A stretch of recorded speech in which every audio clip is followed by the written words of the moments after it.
జిల్లాలో గూడూరులో స్టూడెంట్స్ మధ్య భీకరమైన ఫైట్ జరిగింది. గూడూరులోని ఆదిశంకర ఇంజనీరింగ్ కాలేజీలో వార్షికోత్సవ వేడుకల్లో ఉద్రిక్తత పరిస్థితి దారితీసింది. మంగ్లీ కన్సర్ట్లో తాగి ఊగి కొట్టుకున్నారు విద్యార్థులు. కత్తులు, కర్రలు, కుర్చీలతో పరస్పరంగా దాడులు చేసుకున్నారు. కాలేజీలో తరచుగా గొడవలే అంటూ స్థానికులు కూడా ఆందోళన వ్యక్తం చేస్తున్నారు. క్యాంపస్లోనే మద్యం సేవిస్తున్నారనే ఆరోపణలు కూడా ఉన్నాయి. గతంలో కూడా ఇలా సంఘటనలు చాలా వరకు జరిగాయి. విద్యాబోధన కంటే కూడా ఇలాంటి చిల్లర వేషాలకే కేంద్ర బిందువుగా మారిందనేటువంటి ఆరోపణలు కూడా ఆ కాలేజీ విద్యార్థుల పైన, కాలేజీ పైన వినపడుతున్నాయి. ఉన్నతాధికారులు జోక్యం చేసుకోవాలని చెప్పి అక్కడి స్థానికులు అండ్ విద్యార్థుల తల్లిదండ్రులు కూడా డిమాండ్ చేస్తున్నారు. సో విద్యార్థుల భవిష్యత్తు కాపాడాలంటూ పేరెంట్స్ రిక్వెస్ట్ చేస్తున్నారు. సో వీడియోస్లో మనం చూస్తున్నాం, ఒకవైపు మంగ్లీ కన్సర్ట్ జరుగుతోంది, కాలేజీలో మంగ్లీ కన్సర్ట్ జరుగుతోంది. అటువైపు విద్యార్థులంతా కూడా అటు ఉల్లాసంగా, ఉత్సాహంగా ఆ పాటల్ని, ఆ డీజే లైట్స్ని, ఆ మ్యూజిక్ని ఎంజాయ్ చేస్తున్నారు. దాంట్లో కొంతమంది విద్యార్థులు ఒకరిపై ఒకరు దాడి చేసుకొని ఒక డమ్మీ ఫైట్ని, అదే సినిమాలో సై సినిమా అనుకుంటా బహుశా, ఆ సినిమాలో అటువైపు 100 మంది, ఇటువైపు 100 మంది ఉండిపోయి ఒకటేసారి భయంకరంగా దాడి చేసుకున్నట్టుగా ఒకరిపై ఒకరు పడిపోయి బీభత్సంగా దాడి చేసుకున్నారు. కుర్చీలు పగలగొట్టేశారు. అక్కడే మద్యం తాగి ఊగుతూ మద్యం మత్తులో ఒకరిపై ఒకరు చాలా భయంకరంగా దాడి చేసుకున్నారు. ఒకసారి ఆ దాడికి సంబంధించి విజువల్ చూద్దాం. రైట్, అక్కడ మీరు చూస్తున్న విజువల్స్లో గూడూరులోని ఆదిశంకర ఇంజనీరింగ్ కాలేజ్ అది. మంత్రులు కూడా ఉన్నారు అక్కడే, మనం విజువల్లో చూడొచ్చు. కొల్లు రవీంద్ర అండ్ ఇతరత్ర మంత్రులు కూడా ఉన్నారు. సో మంత్రుల చీఫ్ గెస్ట్గా వచ్చినటువంటి ఆ కార్యక్రమంలో ఈ తాగి ఊగి ఒకరిపై ఒకరు దాడి చేసుకొని ఇలా ఒక నానా రచ్చలేపారని చెప్పాలి. సో బేసిక్గా కాలేజీలో ఎటువంటి కన్సర్ట్స్ని అలో చేస్తే ఇటువంటి పరిణామాలే ఉంటాయి. ఒకవేళ అరేంజ్ చేసినా దాని తదనుగుణంగా చర్యలు కూడా ఉండాలి, స్ట్రిక్ట్ గైడ్లైన్స్ ఉండాలి. డ్రంక్ అండ్ డ్రైవ్ టెస్టులు చేసిన తప్పలేదు. యూత్ పిల్లలు మద్యం ఈ ఫ్రీగా అందుబాటులో ఉన్నది, ఎక్కడ పడితే అక్కడ వెళ్ళి కొనుక్కోవడానికి అందుబాటులో ఉంది. సో మేజరా మైనరా ఏం చూడకుండా మద్యం షాపులు కూడా సేల్స్ అవుతున్నాయని చెప్పి ఇచ్చేస్తున్నారు, అది ఎక్కడైనా కానివ్వండి. అలా ఇవ్వడం మూలంగా ఇష్టం వచ్చినట్టుగా తాగి ఆ డీజే లైట్ల మధ్యలో, ఆ పాటల్లో, ఆ డీజే బేస్లో, మ్యూజిక్లో మంచి వైబ్ అవుతూ మత్తెక్కినటువంటి మాయలో కొట్టుకోరా, ఇలా దాడి చేసుకోరా 100% జరిగింది. ఇలా జరగడానికి గల కారణం ఫస్ట్ ఆ విద్యార్థుల కంటే కూడా యాజమాన్యాన్ని క్వశ్చన్ చేయాలి. ఆ తాగినటువంటి పిల్లల్ని ఎలా రానిచ్చారు మీరు కాలేజ్ లోపలికి? వాళ్ళు తాగిన విషయం కనీసం గుర్తించలేకపోయిన కాలేజ్. ఇఫ్ నీడెడ్ అలాంటి పిల్లలు ఉన్నారనేటువంటి ఆలోచనప్పుడు డ్రంక్ అండ్ డ్రైవ్ టెస్ట్లు కూడా చేయాలి. ఏమాత్రం పట్టించుకోకుండా ఇక్కడ యాజమాన్య నిర్లక్ష్యమైనట్టుగా పేరెంట్స్ చెప్తున్నారు. అక్కడికి వెళ్ళిపోయి అంత యథేచ్ఛగా తాగి ఊగి చిందులేసి కొట్టుకునే వరకు వచ్చిందనంటే వాట్ యాజమాన్యం ఏం చేస్తోంది? ఆ పిల్లల్ని కనీసం పట్టించుకోలేదా? తాగిన అలా చేయకండి, బయటికి పంపించేయండి. ఎవరు తీసుకోమన్నారు లోపలికి? మీ విద్యార్థులు తాగి వచ్చి తూగి వచ్చి అక్కడ కొట్టుకుంటూ ఉంటే యాజమాన్యం చోద్యం చూస్తూ కూర్చుందా? మా ప్రతినిధి నెల్లూరు నుంచి గయాస్ సిద్ధంగా ఉన్నారు. గయాస్, ఆదిశంకర ఇంజనీరింగ్ కాలేజీలో అది ప్రైవేట్ కన్సర్టా, అంటే మంగ్లీ నిర్వహించినటువంటి కన్సర్టా, లేదంటే కాలేజీ స్టూడెంట్స్ని ఎంటర్టైన్ చేయడానికి, లేకపోతే ఒక ఫంక్షన్ చేసిన సమయంలో మంగ్లీ వచ్చి పాటలు పాడిందా? ఏం జరిగింది? మనోజ్, గూడూరు సమీపంలోని ఆదిశంకర కళాశాలలో వార్షికోత్సవ కార్యక్రమంలో విద్యార్థుల మధ్య పెద్ద ఎత్తున ఘర్షణ చోటు చేసుకునింది. సుమారు ఒక 6-7 మంది విద్యార్థులు కూడా స్వల్ప గాయాలు అవడం జరిగింది. అయితే ఈ విషయాన్ని యాజమాన్యం చాలా గోప్యంగా పెట్టడం జరిగింది.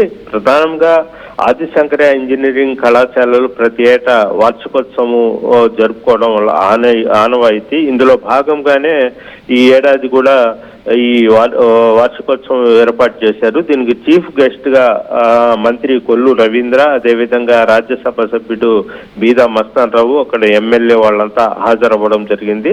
అదేవిధంగా అక్కడ సింగర్ మంగ్లీ పాట కచేరీ కూడా ఏర్పాటు చేయడం జరిగింది. అయితే ఇవి చీఫ్ గెస్ట్ లో మాట్లాడి వెళ్ళిపోయిన తర్వాత మంగ్లీ పాట కచేరీ జరిగే సమయంలో సుమారు ఒక 50 మందికి పైగానే విద్యార్థులు మద్యం సేవించి కత్తులు, బ్లేడ్లు, రాడ్లతో ఒక్కసారిగా ప్రాంగణంలోకి పరుగులు తీసి రావడం జరిగింది. కుర్చీలతో వాళ్లకు ప్రత్యర్థులేనంటే ఆ కాలేజీలో గత కొంతకాలం నుంచి 2 వర్గాల మధ్య గొడవలు జరుగుతున్నాయి. అది యాజమాన్యం కూడా తెలుసు. అయితే పాట కచేరీ ఈ మంగళి జరిగినప్పుడే చాలా మంది విద్యార్థులు మద్యం మత్తులు, అంటే అక్కడ గంజాయి కూడా విక్రయాలు జరుగుతున్నారు. గతంలో కూడా గంజాయి తాగి ఇరు వర్గాల మధ్య కొట్టుకొని గూడూరు పోలీస్ స్టేషన్ లో కూడా కంప్లైంట్లు ఇచ్చిన సందర్భాలు ఉన్నాయి. అయితే నిత్యం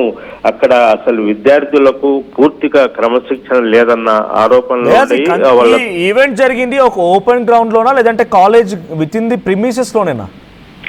కాలేజ్ ప్రెమిస్ లోనే జరిగింది. ఇది కాలేజ్ ఇదే జరిగింది. మొత్తం చూస్తున్నారు, విద్యార్థుల పేరెంట్స్ ఉన్నారు. అదే విధంగా ఒక్కసారి ఒక భయభ్రాంతులుగా వీళ్ళు మద్యం సేవించి ఒక్కసారిగా దూసుకు రావడం జరిగింది. కొంతమంది అలాంటప్పుడు కాలేజ్ ప్రిమిసెస్ లో జరిగిన ఈ ఫంక్షన్ కి తాగిన మత్తులో ఉన్న విద్యార్థులు ఎలా రాణించారు? లేదు, ఆ విద్యార్థులు అక్కడ ఒక హాస్టల్స్, రెసిడెన్షియల్ హాస్టల్స్ ఉన్నటువంటి కాలేజ్ అయితే ఆ విద్యార్థులకు మద్యం గంజాయి మీరు చెప్తున్నట్టుగా ఎక్కడి నుంచి లభించాయి?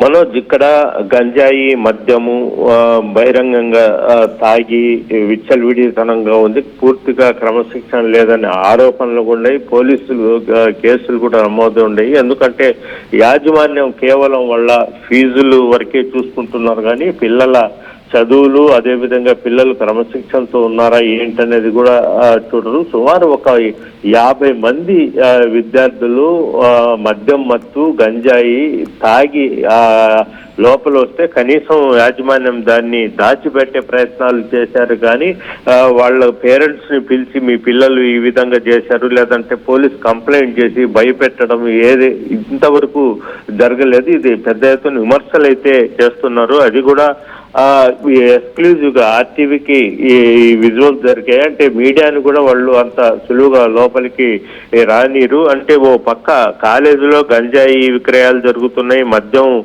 చేస్తారు, సిగరెట్లలో గంజాయి నింపి ఒక్కొక్క సిగరెట్ 200, 300 కూడా విక్రయాలు చేస్తున్నారు. ఈ విషయం యాజమాన్యం తెలుసు, అక్కడ పోలీసు వాళ్ళకి తెలుసు. అయితే రాజకీయ పలుకుబడితో వాళ్ళు ఏం దాని గురించి ఆలోచించకుండా అసలు నిర్లక్ష్యంగా వ్యవహరిస్తున్నారు. అయితే ఈ విషయం కూడా పేరెంట్స్ కూడా పెద్ద ఎత్తున ఇచ్చేస్తున్నారు. నిన్న జరిగిన ఈ ఘటన మీద చాలా మంది పేరెంట్స్ ఎందుకు ఈ కళాశాలలో మా పిల్లల్ని చేర్పించాం, అనవసరంగా వాళ్ళ భవిష్యత్తు పాడైపోతుంది, మేము కళ్ళారా చూసాము అంటే పిల్లలే ఇంటరు డిగ్రీ ఇంజనీరింగ్ చదివే పిల్లలే ఇవి మద్యం మత్తులో తూగుతూ కనిపించడం, కొంతమంది కింద పడిపోయి ఉండడం, ఇంత జరుగుతున్న యాజమాన్యం మాత్రము కనీసం చీమ గుట్టినట్టు కూడా వాళ్ళకి లేదు. వాళ్ళు కేవలం ఫీజులు మాత్రమే వసూలు చేస్తున్నారు. అదే విధంగా ఈ వార్షికోత్సవానికి కార్యక్రమాన్ని కూడా అదనం కూడా వీళ్ళు వసూలు చేస్తారన్న విమర్శలు అయితే లేకపోలేదు. గయాస్, ఇంత జరుగుతున్న కాలేజీ యాజమాన్యం ఎలా రియాక్ట్ అవుతోంది? లేదు అనుకుంటే అక్కడ జరిగిన సంఘటన పైన పేరెంట్స్ రియాక్షన్ ఏంటి? పేరెంట్స్ మాత్రము ఎందుకంటే కళ్ళారా చూశారు కాబట్టి పేరెంట్స్ మాత్రము దీని మీద విమర్శలు అయితే చేస్తున్నారు. మనకు బుద్ధి తక్కువై మా పిల్లల్ని అక్కడ చేర్పించామనే భావన ఆ తల్లిదండ్రులు అయితే ఏర్పడింది. అయితే యాజమాన్యం మాత్రం వీళ్లకు యాజమాన్యం కొత్త ఏమి కాదు, ఇలాంటి ఘటనలు అక్కడ నిత్యం జరుగుతూనే ఉంటాయి, ప్రతి ఏటా జరుగుతూనే ఉంటాయి. అయితే ఈ మద్యం సేవించి వచ్చి గంజాయి విక్రయాలు చేసే వాళ్ళ మీద వాళ్ళు ఎలాంటి చర్యలు అయితే చేపట్టరు. అయితే ఇలాంటి జరిగినప్పుడు కూడా వాళ్ళు చాలా గోప్యంగా ఇలాంటి విషయాలని రహస్యంగా బయటికి పొక్కకుండానే ప్రయత్నాలు చేస్తారు కానీ దాన్ని నివారించే విధంగా అయితే యాజమాన్యం అయితే చేపట్టడం లేదు. Manoj, thank you guys. So ఉమ్మడి నెల్లూరు జిల్లా గూడూరులోని ఆదిశంకర ఇంజనీరింగ్ కాలేజీలో వార్షికోత్సవ వేడుకల్లో మంత్రి కొల్లు రవీంద్ర హాజరయ్యారు. కాలేజీ యాజమాన్యం ఉంది, చాలా పెద్ద ఎత్తున విద్యార్థులంతా ఉన్నారు. కాలేజీ క్యాంపస్ లోపలే ఈ యొక్క ఈవెంట్ జరిగింది. ఆ ఈవెంట్కి మంగ్లీ కూడా గెస్ట్గా హాజరయ్యారు. సో అప్పటి వరకు స్పీచెస్ అయిపోయాయి, అక్కడ జరిగిన కార్యక్రమం అంతా జరిగిపోయింది. ఆ తర్వాత ఇక ఆ విద్యార్థులు ఎంటర్టైన్ చేయడానికి, కొంత జోష్ అండ్ ఎనర్జీ నింపడానికి అక్కడ మంగ్లీ పాటలు పాడడం మొదలుపెట్టారు. సో అక్కడికి వచ్చిన విద్యార్థుల్లో చాలా మంది కూడా మత్తులో ఉన్నారు. మద్యం సేవించారా లేదంటే ఇంకేదైనా మారక ద్రవ్యాలు తీసుకున్నారో తెలియదు కానీ మంచి మత్తులో ఊగుతూ తూలుతూ ఒక్కసారిగా ఆ సాంగ్స్ డాన్స్ వేయగానే ఒక చిన్న రప్చర్ కాస్త పెద్ద గొడవకు దారితీసింది. ఒక దమ్మీ ఫైట్, సై సినిమాల మాదిరి అటువైపు ఇటువైపు మొత్తం కూడా వందలాది మంది ఒకరిపై ఒకరు పడిపోవడాలు, చైర్లు విరగొట్టడాలు, దాడి చేసుకోవడాలు ఇవన్నీ జరిగాయి. ఈ సంఘటనలో 6 విద్యార్థులకి గాయాలని తెలుస్తోంది. సో అటు విద్యార్థుల తల్లిదండ్రులు కూడా ఈ సంఘటనపైన ఆందోళన వ్యక్తం చేస్తున్నారు. స్థానికులు కూడా నిత్యం ఈ కాలేజీకి సంబంధించిన విషయంలో ఎప్పుడు చూసినా గొడవలు జరుగుతూనే ఉంటాయని చెప్పి వారు కూడా ఆందోళన వ్యక్తం చేస్తున్నారు. సో అటు కాలేజీ యాజమాన్యం ఇప్పటివరకు ఎటువంటి విధంగా రియాక్ట్ అవ్వకపోగా ఈ సంఘటన మొత్తాన్ని కూడా బయటికి పొక్కకుండా లోపల దాన్ని కిల్ చేసే ప్రయత్నం, దాన్ని కంట్రోల్ చేసే ప్రయత్నం చేసింది. చూడండి, పిడిగుద్దులతో ఒకరిపై ఒకరు రెచ్చిపోయి కుర్చీలతో దాడి చేస్తున్నారు. చూడండి, చుట్టూ ఒక మధ్యలో వ్యక్తిని వేసి చుట్టూ కుర్చీలతో కొడుతూనే ఉన్నారు, కంటిన్యూస్గా కొడుతూనే ఉన్నారు. అక్కడ ప్రాణం పోయినా కూడా అడిగేవాళ్ళు లేడు. కనీసం ఒక పోలీస్ సిబ్బందో లేకపోతే అక్కడ ఉన్నటువంటి ఒక ఫ్యాకల్టీయో లేదంటే అక్కడ డిసిప్లిన్ కమిటీ, ఇట్లాంటి సదరు ఫంక్షన్స్లో డిసిప్లిన్ కమిటీ అని వేస్తూ ఉంటారు. డిసిప్లిన్ కమిటీ అంటే వేసి అక్కడ వాలంటీర్ కొంతమంది ఉంటుంటారు, వాలంటీర్స్ అందరూ కూడా వాళ్ళని కంట్రోల్ చేస్తూ ఉంటారు. సో అటువంటి దేని కనిపించలేదు. చూడండి, ఒకే వ్యక్తిని ఒక ఇద్దరు వ్యక్తులను కలిసి చాలా భయంకరంగా కుర్చీలతో దాడి చేస్తున్నారు. కాలేజీలోకి మద్యం ఎలా వచ్చింది? తాగిన నిజంగానే పిల్లలు పెడదారిన పడి తాగి వస్తే తాగిన విద్యార్థులు లోపలికి ఎలా అనుమతించారు? మీ క్యాంపస్ లోపల జరిగేటువంటి కార్యక్రమాలపైన కనీసం మీకు కంట్రోల్ లేదు. ఫీజుల కోసం చూసే చూపు ఆ విద్యార్థులను డిస్ప్లేలో పెట్టడానికి కనీసం ఆలోచన చేయట్లేదా? డెఫినెట్గా ఇక్కడ యాజమాన్యం మరి ఇక్కడ శిక్షించబడాలి. ఆ కాలేజ్ మేనేజ్మెంటే శిక్షించబడాలి. ఇటువంటి సంఘటనలు జరిగినప్పుడు డెఫినెట్గా ఆ కాలేజ్ యాజమాన్యం రియాక్ట్ అవ్వాలి, దాన్ని ఎలా పరిష్కరించుకోవాలో చెక్ చేసుకోవాలి. కానీ తరచుగా జరుగుతున్నాయని స్థానికులు చెప్తున్నారు. డైరెక్ట్గా అక్కడ మంత్రులు కూడా హాజరయ్యారు ఆ ఈవెంట్కి. ఎంత శ్రద్ధగా వహించాలో కాలేజ్ యాజమాన్యం, కానీ ఏమాత్రం పట్టించుకోలేదు. సో మంగ్లీ పాడుతున్న సమయంలో మంగ్లీ కన్సర్ట్ లాగా అక్కడ స్టేజ్ పైన కొంత జోష్ నింపే ప్రయత్నం, పాటలు పాడే ప్రయత్నం చేస్తుంటే కింద పిల్లలు మాత్రం ఒకరిపై ఒకరు దాడి చేసుకుంటారు. పిచ్చిగా కర్రలతో కుర్చీలతో దాడి చేసుకొని ఏకంగా గాయపరిచి చాలా ఇబ్బంది గురి చేశారు.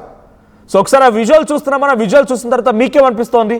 ఈ సంఘటనలో ఎవరు అసలు నిందితులు? ఎవరిని మనం నిందితులుగా చూడాలి? ఎవరిని శిక్షించాలి? పోలీసు ఎవరిపై చర్యలు తీసుకోవాలో కామెంట్ చేయండి.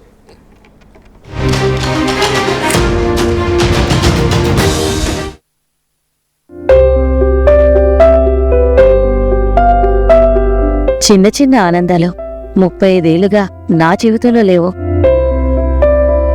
35 ఏళ్లుగా నేను డైపర్లలో బ్రతికాను. 6 సెంటీమీటర్ల ఫిస్టులా నా మూత్రాశయంలో లీక్ కారణమైంది. ఎవరూ నాకు సహాయం చేయలేకపోయారు. AINUలో వైద్యులను కలిసే వరకు. అక్కడ వారు రోబోటిక్ శస్త్రచికిత్సతో నాకు పరిష్కారం ఇచ్చారు. వారు నా ఆత్మవిశ్వాసాన్ని కూడా తిరిగిచ్చారు. Precision care makes it possible. The Center for Robotic Surgery at AINU